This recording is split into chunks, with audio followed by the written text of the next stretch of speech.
Hey, apa kabar semuanya? Oke, jangan lupa like, subscribe, dan tekan tombol loncengnya. Karena kita akan bahas semua seputaran Indonesia. Check it out, jangan lupa ya.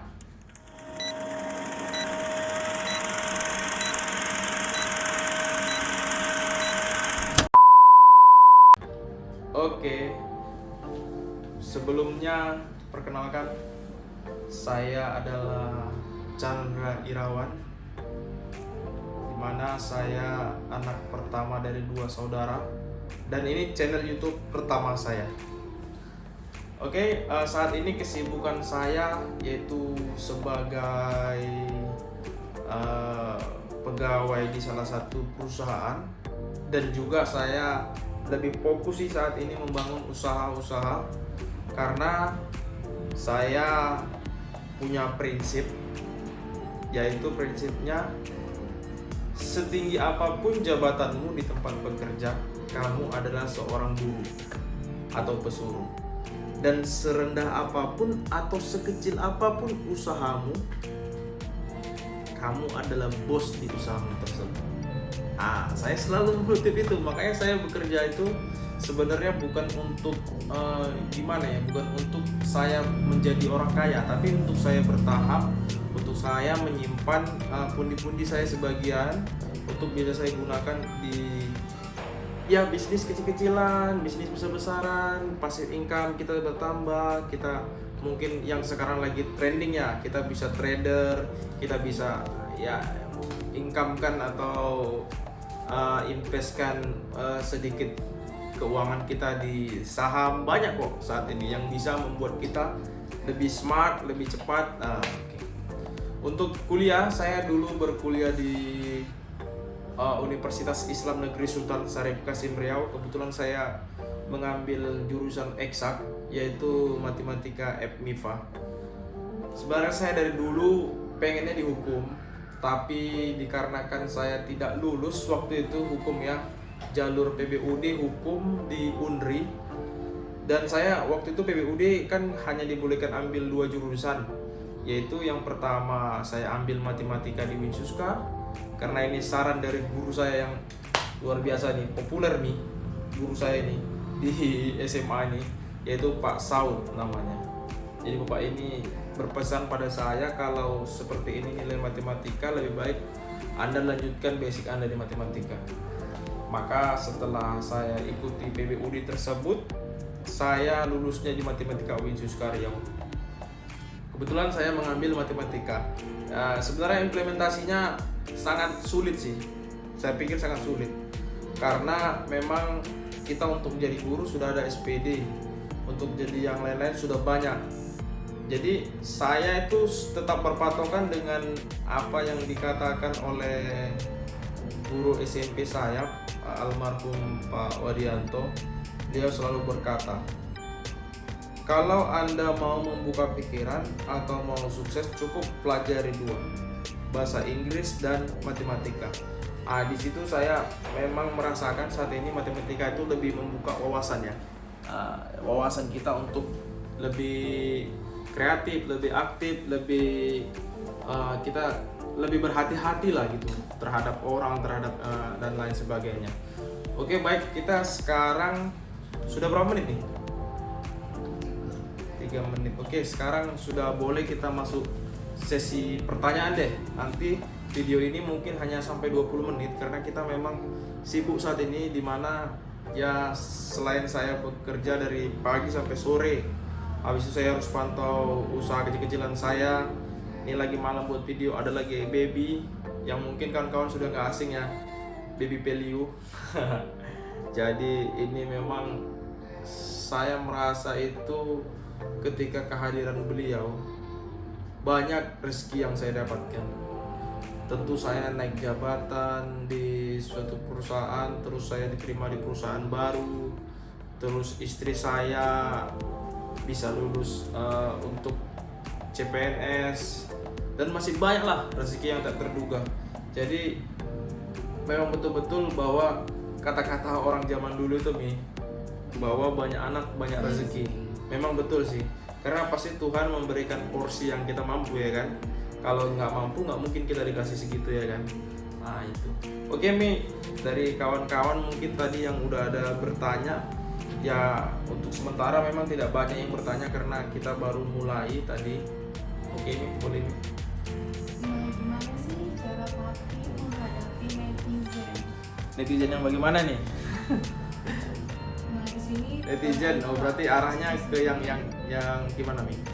kayaknya kan netizen Indonesia ini kan agak suka Oh gini lah, orang yang ya. suka cari tahu hidup kita gitu ya, Iya. suka prosesif sama kehidupan kita gitu ya.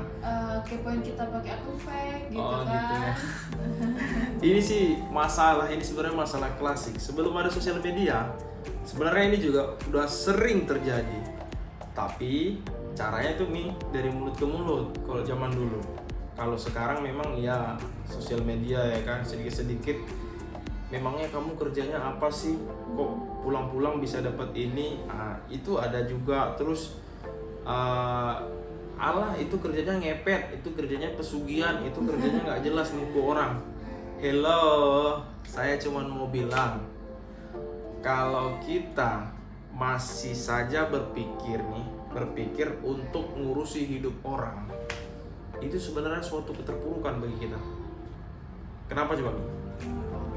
Jadi tadi hidup kita ini sibuk terus kita urusi orang. Sementara hidup kita ini kita nggak bisa urusi. Bagaimana coba kita ini mau melebihi mereka? Dan saya selalu ingat pesan dari potongan ceramah Ustadz Abdul Somad, yaitu kebetulan beliau juga dosen dulu di kampus saya, yaitu orang yang iri, dengki, dan ingin mencari tahu tentang kehidupan orang lain, itu artinya orang tersebut pasti tahap levelnya di bawah orang yang dicari tadi. Nah, jadi kita ini ya saya memposisikan diri saya yang di juliti netizen ya mungkin itu ya. Saya memposisikan diri saya saat itu. Saya saat ini seperti itu. Mencontohkan nih, kalau saya dijulitin orang, saya sih masa bodoh gitu. Selagi dia nggak sebut keluarga saya ataupun main fisik dengan keluarga saya. Kan begitu nih. Kalau dia sebatas hanya sindir menyindir, saya rasa itu masa bodoh sih, nggak ada waktu untuk ngurusinya. Karena bagaimana ya, kita juga sibuk, punya kesibukan yang lain gitu. Tapi kalau dia mungkin tidak bawa juga orang tua, tidak bawa fisik, tapi sudah keterlaluan nih bahasanya. Saya cuma ambil screenshot, saya jadikan ini motivasi buat saya.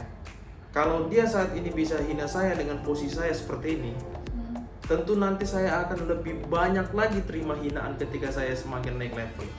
Itu sudah pasti. Kenapa coba Mi? Pohon yang tadi daunnya sedikit, pohon yang daunnya sedikit tidak rindang, binatang yang di bawahnya itu pasti sedikit. Satu, binatang yang di pohonnya pasti sedikit. Tapi kalau pohon itu rindang, beringin, tentu binatang yang di bawahnya banyak dan binatang yang di atasnya banyak.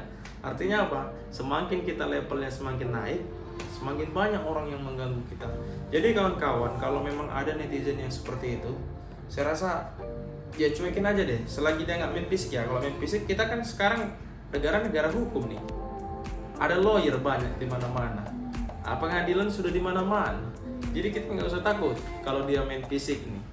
Selagi kita di jalan yang benar, pasti kita ya bisa dibela deh. Pokoknya jangan takut. Nah, itu. Terus perbarui diri, upgrade terus diri, lebih maju. Jangan sampai kita jadi manusia itu ketika melihat orang maju, terus kita berpikir aneh gitu. Kamu kok bisa maju? Terus kita ceritakan supaya kita berharap supaya dia down gitu, mentalnya supaya hancur gitu. Netizen itu biasanya dia bawa rombongan, jadi misalnya dia diserang gitu ya. Netizen Indonesia banget tuh ya. Gak suka nih sama Papi. Nah, dia tuh memprovokasikan orang lain untuk gak suka juga gitu. sama kita gitu. Kalau itu sebenarnya mau bilang yang lebih kasar tapi ini ya, tapi saya rasa itu pola pikirnya lamban. Kenapa lamban nih? Gini nih, kita ini diri kita sendiri aja untuk menghujat orang itu butuh waktu. Bayangin aja lah, kita satu hari menghujat orang misalnya 15 menit, satu orang nih. Terus kita bawa teman-teman kita tentu harus pengaruh dia dulu kan. Iya. Berhasil 2 hari 3 hari, selanjutnya ada 20 orang udah hampir sebulan habis waktu kita, sementara yang kita hujat dalam sebulan passive income-nya udah 5 juta 6 juta. Jadi sia-sia gitu. Oke, maka untuk netizen ini catatannya cuma satu, lupakan. Kalau sudah keterlaluan sekarang ada hukum, hajar, nggak usah takut. Siap. Itu juga saya kutip dari kata-kata yang banyak lah di buku-buku dan lain sebagainya. Intinya harus berani kalau Anda benar. Oke, lanjut. Apalagi nih? Nah, selanjutnya pertanyaannya, gimana sih caranya Papi bisa sukses? Wow, Dengan kalau saya muda? belum sukses. Saya jauh dari kata sukses nih. Tapi ya saya tidak meninggikan, tapi untuk hiduplah saat ini cukup. Untuk hidup saat ini cukup, untuk membiayai istri cukup, untuk membiayai anak cukup. Kalau untuk sukses saya belum termasuk kategori yang sukses sih. Cuman kadang-kadang kan orang lihat kita di sosial media, ini si Fulan update begini, ternyata dia di sana udah sukses. Sebenarnya tidak, sebenarnya. Itu semua ada pandangan kita masing-masing. Bagaimana kita memandang orang tersebut gitu nih. Misalnya gini, kita lihat orang punya HP, contohnya HP iPhone nih, iPhone 12 Pro Max misalnya. Itu sih sebenarnya bukan sukses, tapi memang dia sudah mampu untuk membeli itu. Dan ada suatu kebanggaan ketika kita punya tujuan, misalnya plan di bulan, misalnya ini bulan apa nih? Ini bulan Maret. April kita harus punya mobil. Tiba-tiba April ada nih uangnya nih terwujud, kita beli. Itu suatu kesenangan sih menurut saya, itu suatu kesenangan pribadi. Artinya kita sudah bisa mencapai tersebut. Tapi dengan catatan ya, kebutuhan harus lebih diutamakan. Kebutuhan harus lebih diutamakan. Jangan untuk gaya, untuk eksis yang didahulukan. Selagi kita sudah mampu, ya lakukan gitu. Tapi kalau saya dikatakan sukses belum, cuman kiat-kiat untuk menjadi sukses saya bisa sedikit bantu ya mungkin. Yang pertama mungkin ini Itu nih. kita nanti bahas aja di video selanjutnya. Oke, gimana. baik. Oke, kiat-kiat untuk sukses di masa muda ya. Oke, ini udah 12 menit. Oh, 12 menit. Oke, lanjut. Nah, pertanyaan selanjutnya, mengapa memilih nikah muda? Nah, kan banyak nih sekarang. Dek, cinta itu nggak seindah itu, gimana? Yang lagi viral gitu kan. Nah, terus sedangkan Papi sekarang masih muda, sudah punya istri, sudah punya anak. Oke. Tuh, Ya, saya sekarang usia baru 25 tahun nih. muda ya. Masih muda, anak saya udah 1 ya. Oke. Istri 1. Oke, istri satu aja ya. Ya. Jadi kenapa saya milih nikah muda? Kalau ditanya ini sebenarnya sih panggilan hati buat saya. Iya betul. Kita ini laki-laki, saya mungkin tipe-tipe yang seperti saya yang mungkin sama lah, tidak terlalu keagamaan banget, tidak anak pesantren begitu ya misalnya kan, tidak terlalu dengan agama. Saya sih santai ya, slow sih kalau masalah ibadah. Yang kewajiban tentu harus kita laksanakan. Bukan saya memprovokasi Anda untuk tidak melaksanakan, tapi harus dilaksanakan. Menikah muda. Yang pertama saya berpikir tentu pahala ya. Kenapa? Karena semakin kita jauh yang namanya dari kata halal, tentu Anda akan mendekati yang katanya haram. Itu sudah pasti. Oke, sudah pasti itu. Jadi kalau kita nikah, jangankan kita untuk membahagiakan istri kita, jangankan itu, senyum saja di waktu pagi ketika dia bangun itu sudah suatu pahala buat kita. Mi, betul kan? Nah, jadi itu tidur kita bisa kita belai, bisa kita nyanyiin, bisa kita sholawatin, banyak pahalanya itu. Jangan takut nikah muda. Kalau kita mampu, baiknya memang harus lebih cepat. Itu yang Segerakan ya, Bu. Oke, ya jelas lah Mi, itu kan ya siapa sih yang nggak mau dapat pahala dengan cara yang mudah, kan begitu tuh. Jadi cuman yang perlu dipikir itu kenapa harus menikah muda. Tentu kan kawan berpikir iyalah si Fulan enak, duitnya banyak, orang tuanya begini segala macam. Itu hanya alasan fiktif. fiktif aja, itu alasan klasik banget gitu. Kita datang, kita urus persyaratan. Saya pengalaman ya, ngurus persyaratan itu saya hitung dari awal sampai akhir cuman paling 300.000 itu fotokopi itu semua udah lebih gitu. Gak mau dibayar nih, ini kayaknya di KUA gratis kok. Sekarang tinggal kita bagaimana kita dengan calon kita kan gitu. Ya kan, jadi nikah muda itu luar biasa, punya anak, ada rezeki banyak, ditambahkan dilipat gandakan oleh Allah Subhanahu wa taala. Jadi untuk kawan-kawan jangan takut nikah muda ini bagian dari pahala. Serius, bagian dari pahala. Kalau ada nanti orang yang olok-olok, ala si Polan baru selesai gini-gini udah nikah muda, kita nggak usah, kembali ke tadi pertanyaan netizen tadi, nggak usah kita urusi orang. Dan kita yang diurusi sama orang, tinggalkan aja, lupakan. Kita fokus saja. Menikah muda artinya memberikan kita kemudahan untuk mendapat pahala satu, kelancaran rezeki satu, belajar menjadi seorang ayah dan ibu tentunya satu.